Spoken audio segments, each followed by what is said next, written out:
Жан-Клод Ван Дамм в фильме «Некуда бежать».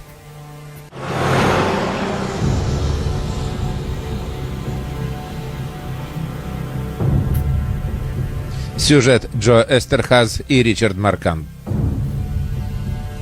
Автор сценария Джо Эстерхаз, Лесли Боэм и Рэнди Фельдман.